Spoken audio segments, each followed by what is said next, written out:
a ghetto in northeast Washington. Working class would probably be an apt description of it. And it was really before a period called white flight, which occurred shortly after the Second World War, when a technique called blockbusting occurred. The real estate operators would buy a house and put several families, black families, in that house, and it would completely destroy the value of all the houses along the block, and then they were, of course, purchased for practically nothing. Fortunately, my family rented, so they didn't suffer any great loss. And this quality I had of drawing pictures at every opportunity should have been completely unwarranted given my lack of skill. I had a friend who was brilliant. He could draw anything, and it was just absolutely fantastic. I've met him in later years, and he's a wreck. His abilities were excessive, and they may have destroyed him. My abilities were not excessive, and they have not destroyed me.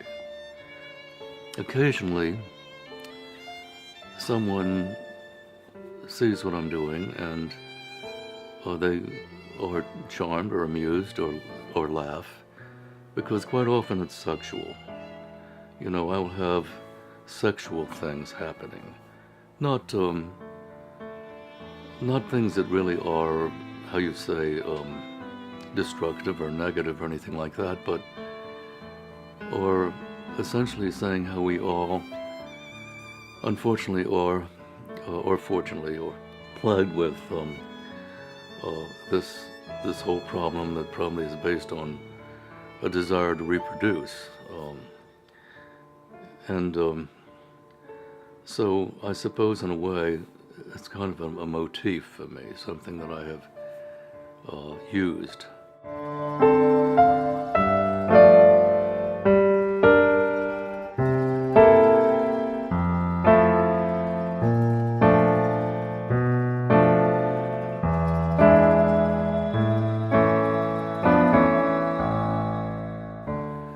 I found myself in Russia on one warm December day. And I was in Moscow, as a matter of fact, at the moment when it all fell apart. It was 1990. And at that time, I was struck, because I was with an NGO. I was in embassies, and I was in hospitals and places like that, where I talked to people. And the thing that struck me was how impoverished Russia was at that time, how desperate they were for help. Walking through the streets of Moscow with an interpreter, a fellow who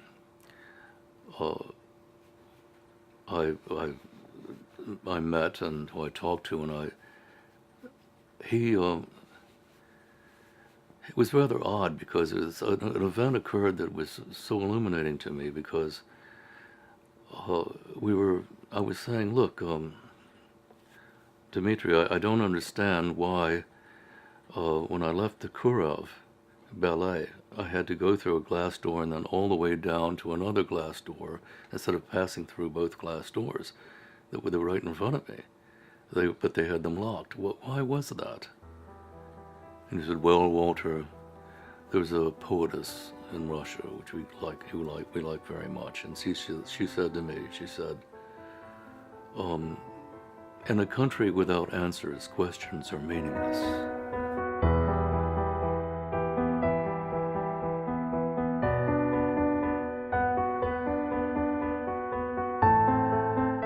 I came back from Russia with a tremendous feeling that I had to do something. I had to do something to make things better for them, because they were in such desperately bad shape. And I worked for many months trying to perhaps get television programming into the country, something on health, something that would instruct them on things that they would need to know to remain healthy. And suddenly I found myself producing 200 programs using scientists, asking them very pertinent questions. And it's amazing how articulate and how cooperative these scientists were. And while I thought my material would go into Russia alone, it was sent to 50 countries in different languages. So the world, the whole world received broadcasts. And I felt somehow or another as if, well, at last I had done something that really mattered. And it was done with enormous passion, enormous feeling, an enormous commitment that I had never felt before and haven't felt since. But I wonder really whether that made much of a dent. You never know. You throw your shortening bread out upon the waters, and sometimes it gets very soggy and just goes straight to the bottom.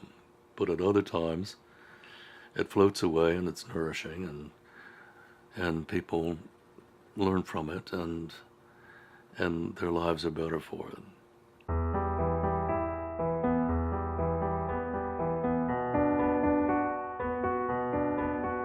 My artwork is quite often of the moment.